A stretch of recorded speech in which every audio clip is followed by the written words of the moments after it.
I paid their rent for years, fixed their sink, drove them to every appointment. At the will reading, they gave everything to someone who showed up once a year. I always figured I would be the one to bury my folks. Not just in the literal sense. I assumed I would be the one holding it all together when the time came. After all, I had been doing it for years. Never once did I ask for a thank you. Never asked for a dime. I just did it. I was the dependable one. That was the word people used. Dependable. Like a wrench in a drawer. Always there, always useful, but never something anyone actually thought about unless they needed it. My name is Michael. I am 45 years old. I have got calluses on my hands from a lifetime of working with tools, and I have got emotional ones too, from everything else. My cousin, Travis, he showed up maybe once a year, usually around Christmas, sometimes Thanksgiving. Wore those shiny loafers that made no sense in a snowstorm. Brought wine, laughed too loud, asked about the business, even though he could never remember what I actually did for a living. He was the golden boy. Always had been. When my father died, I took time off work, arranged the funeral, picked the suit, wrote the eulogy, sat up with my mother for nights on end while she cried about everything and nothing. I thought, God help me, I thought I had done right by them. I thought I had earned my place, finally. So when we sat down for the will reading, I was not prepared for what came next. The lawyer barely looked at me. Just read the words from the page like they meant nothing. And then he said it. The estate is left to Travis. Silence. My ears rang. I thought maybe I misheard. I waited for someone to correct it, for my mother to speak up. She did not. The lawyer cleared his throat. Said it again, slower this time. Travis is the sole inheritor. I asked why. I had to. My voice barely worked, but I asked. And my mother, God help her, looked me right in the eye and said, because he is family. He is blood. I just sat there. The same cousin who never lifted a finger, who never made a single sacrifice, who once told me he could not change a tire because it was not his thing. I did not say a word after that, but I could feel something break inside me. And that is where this story begins. People assume the hard part is the big stuff, the funerals, the arguments, the moments that blow up like fireworks. But the real weight? That is in the quiet stuff. The daily routines. The years of showing up and fading into the background. I started helping out around the time my dad's knees gave out. He would not admit it at first, of course. Stubborn as a rusted bolt. But I saw him wince every time he stood, the way he gripped the doorframe when he thought no one was looking. At first, it was little things. Replacing a porch light. Picking up groceries when the weather turned. But the list grew faster than anyone noticed. By the time I was 30, I was driving them to every doctor's appointment. By 35, I had keys to their place. I was fixing leaks, unclogging toilets, managing their bills because they kept forgetting due dates. Every missed payment came with an excuse. The mail must have lost it. Your father was going to do it. But we all knew it would fall to me. I never asked them to move in with me. I offered, sure, but they would not take it. Said they liked their independence. What they really meant was they liked the illusion of it. So I let them keep it. And I filled in the cracks. I paid their rent more times than I can count. Quietly. No announcement.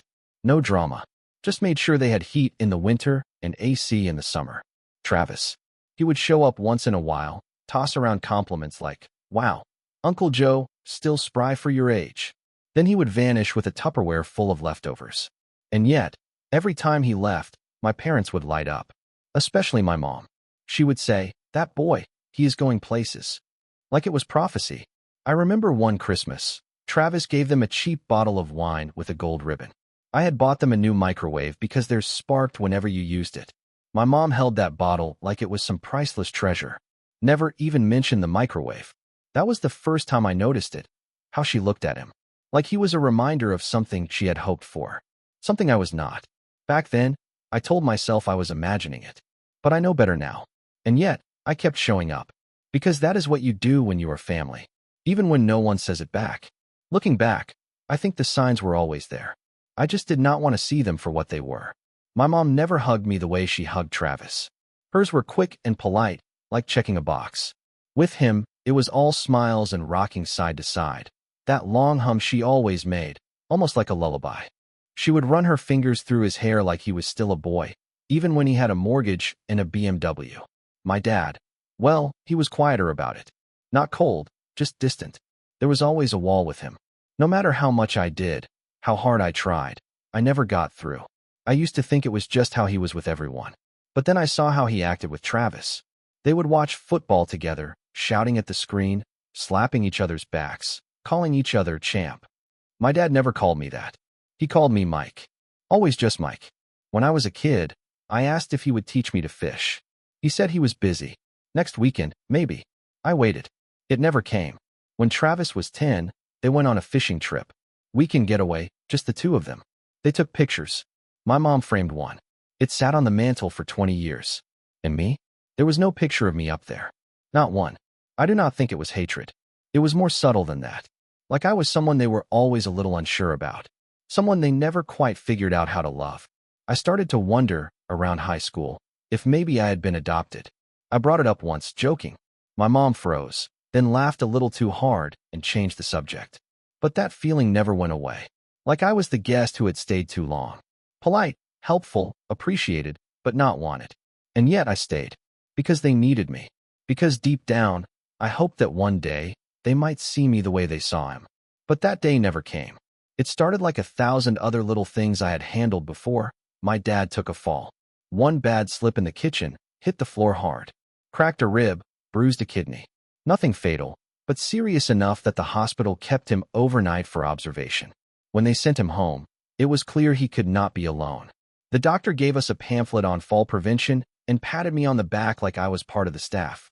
So I moved into the guest room. 6 weeks I stayed. Slept on that narrow twin mattress I had not touched since high school. The one with the sag in the middle and the busted frame that creaked if you breathed too hard. I brought my laptop, worked remote, and used up all my vacation time doing things no one else wanted to do. Helping him to the bathroom, crushing pills into applesauce, making sure he did not get pneumonia from just lying still too long. I cooked his meals, bathed him when he could not lift his arms, stayed up nights monitoring the sounds from his room. Any bump or thud could have been another fall, and I would fly out of bed like a soldier hearing a grenade. My whole body was on edge, like I was wired for disaster. My mom. She was there, sure, but she mostly hovered. She offered tea, reminded me to take breaks, but I knew she was glad it was me doing the heavy lifting. She said it in ways she did not realize. You're always so good at this kind of thing, or, it's nice having someone who knows what to do. She never asked if I was okay. Not once. Then, one Sunday afternoon, Travis dropped by. He came in wearing a wool coat that looked like it belonged in a catalog and carrying a bag from one of those overpriced tech stores. Inside was a health tracker, a smartwatch that beeped if Dad's heart rate dipped or he forgot to move for too long. He stayed for less than an hour. Took a selfie with my dad. Asked if we had any sparkling water. Made a joke about how weird it felt seeing the house still smell like pine sol. And left. That night, my mom could not stop talking about the watch. Said it was the smartest thing she had ever seen. That Travis, she smiled, her voice all full of sugar. He really thinks ahead. Never mind that the thing barely worked. It kept sending false alerts. I had to disable the motion sensor after it triggered at 3 in the morning because Dad rolled over in bed. Travis posted the photo online. Captioned it, "Family is everything." I saw it at 1 a.m., phone in one hand, soup spoon in the other. Comments flooded in. "You're such a good nephew. Your uncle's lucky to have you." Someone called him a role model. My mom printed the photo and taped it to the fridge. That was the night something in me started to wither. Not explode, just shrink, curl in on itself. I realized then, I could give them everything and still be invisible. Because they never saw me. Not really. We buried my father on a gray Thursday. The sky hung low, like it was trying not to cry. Rain threatened the whole time, but never quite came. Just that cold, heavy air that clings to your clothes and makes everything feel damp. The service was simple. My mother insisted on that. Said he would not want to fuss. I stood near the front, hands folded, jaw tight. Travis gave the eulogy. Of course he did. Told stories about fishing trips and fatherly wisdom, painting a picture of a man I barely recognized. Afterward, we went back to the house. Neighbors stopped by with casseroles and condolences. My mother played hostess like it was a Sunday brunch. Travis floated around the room with a drink in hand, comforting strangers like he was next of kin. I sat on the edge of the couch, staring at my hands, waiting for it to be over. The lawyer called 2 days later. Said it was time to read the will. We met at his office, a cramped little place with worn carpet and a ticking clock that made the silence worse. My mother sat beside me, Travis across the room, legs crossed, smiling like it was a formality. I had no expectations. Truly. I figured maybe the house, maybe a few keepsakes. I was not thinking about money, but I also was not prepared to hear what came next. The lawyer cleared his throat and read the first line, then the second, and then he said it. All assets, including property, savings, and personal belongings, are to be left in full to Travis Bennett. There was a pause, like the room forgot how to breathe. I looked at my mother. She would correct this, say there had been a mistake. She did not. She just sat there, calm, cold. I managed to whisper, "Why?" And she turned to me, eyes sharp, voice flat. "Because he's family. He's blood." I did not speak. Could not. But inside, the walls came crashing down. Every moment I had spent patching up their lives, every late-night drive, every bill paid, every quiet sacrifice, I felt it vanish in an instant. I was not their son. Not really. And maybe I never had been. The days after the will reading blurred together. I walked around like a ghost. Went through the motions, work, coffee, sleep, but none of it stuck. Everything felt hollow, like I had been erased from my own life. People kept calling to offer condolences. I stopped answering. I could not fake the polite thank yous anymore. The grief was not about my father dying. That hurt, sure, but not like this. The real pain came from the truth I could not unsee. That all those years I had spent holding up the foundation of that house, I was doing it for people who had never even seen me standing there. A week after the funeral, I stopped by the house to drop off some paperwork. My mother answered the door with that same tight-lipped smile she used on Neighbors. She invited me in like I was a guest. The walls were clean. My father's slippers were gone from beside the chair. Travis had already taken most of the personal stuff. I noticed the spot on the mantel where my dad used to keep a photo of him and me at the lake. It had been replaced with that stupid photo of him and Travis.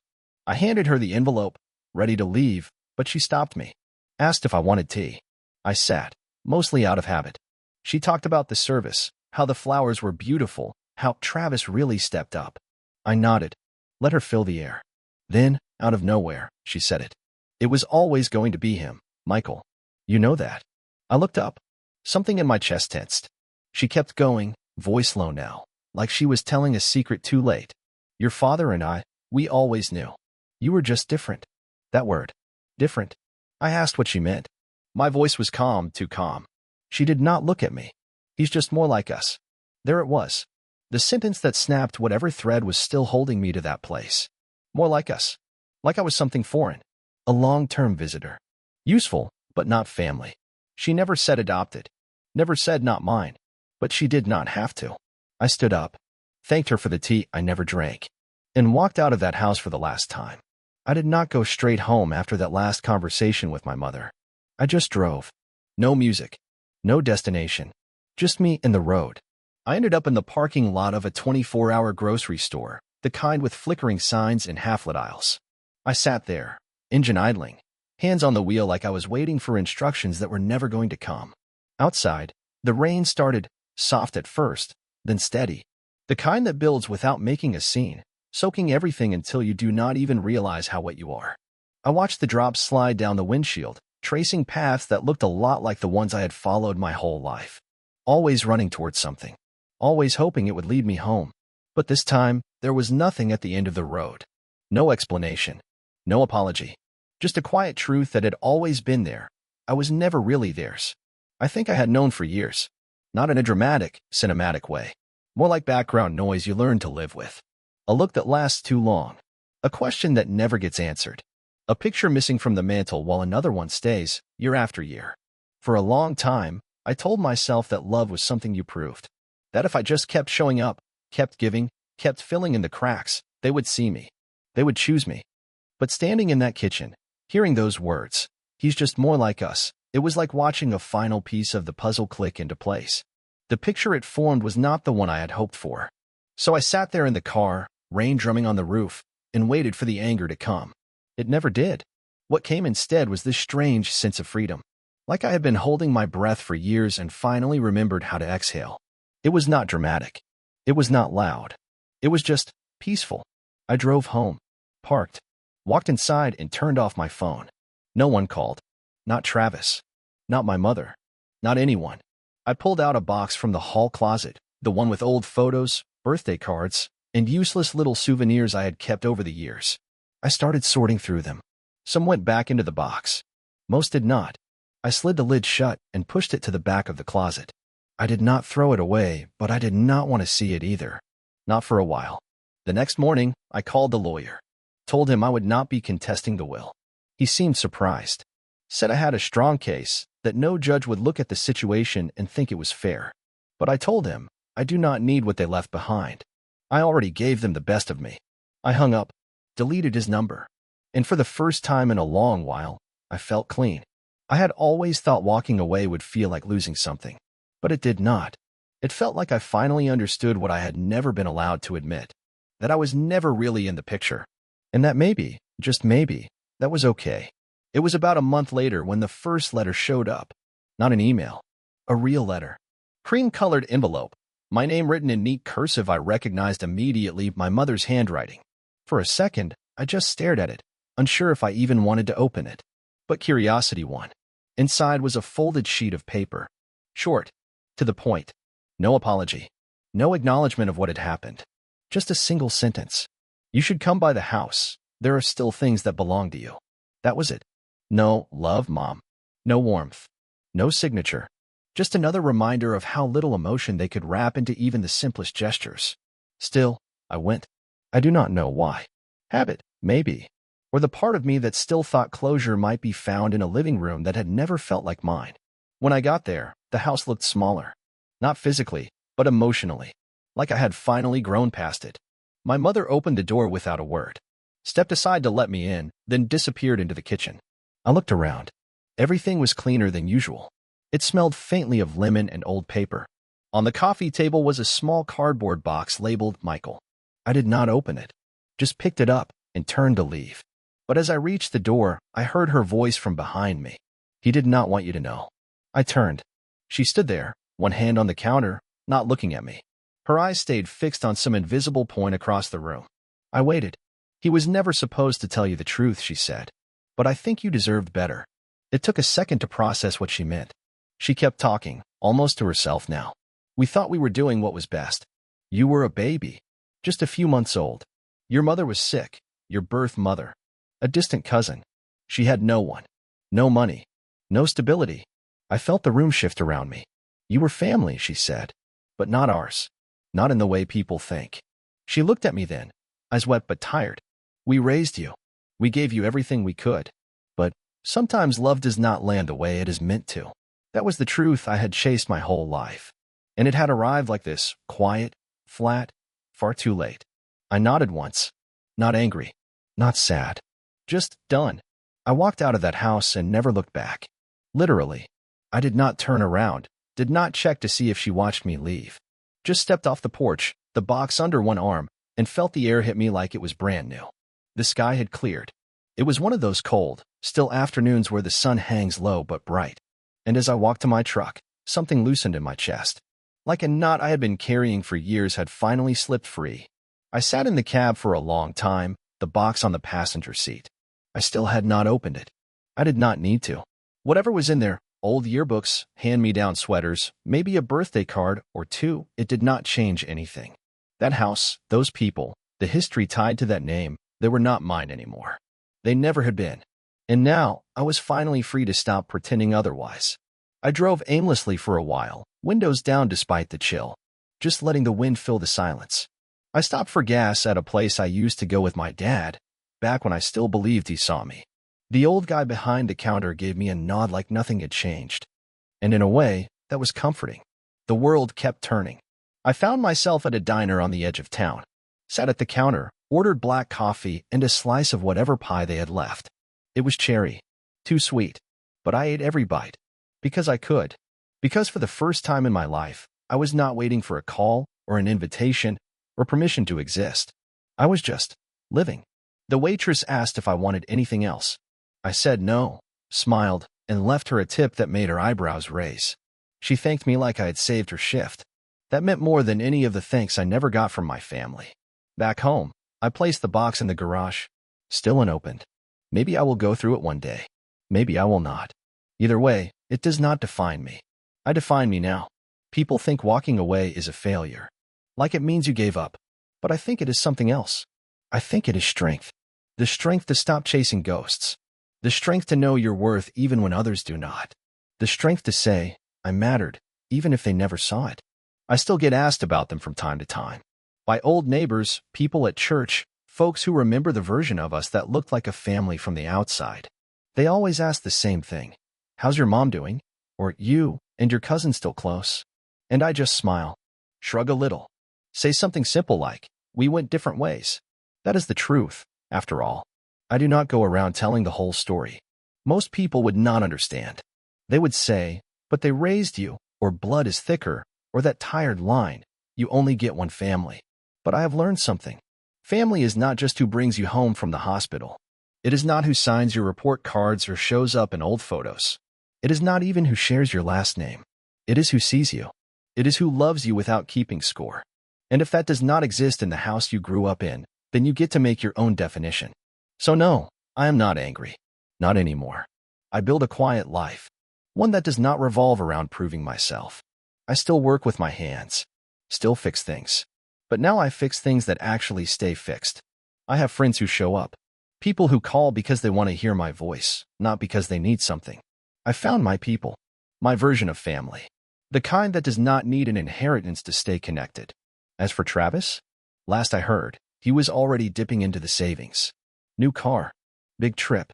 Some kind of investment scheme. Let him have it. Let him have the money, the house, the title of the one they chose. Because I walked away with something better. Peace. I stood in that fire for years, and somehow, I came out the other side whole. Not bitter. Just free. And that, to me, is the best kind of ending.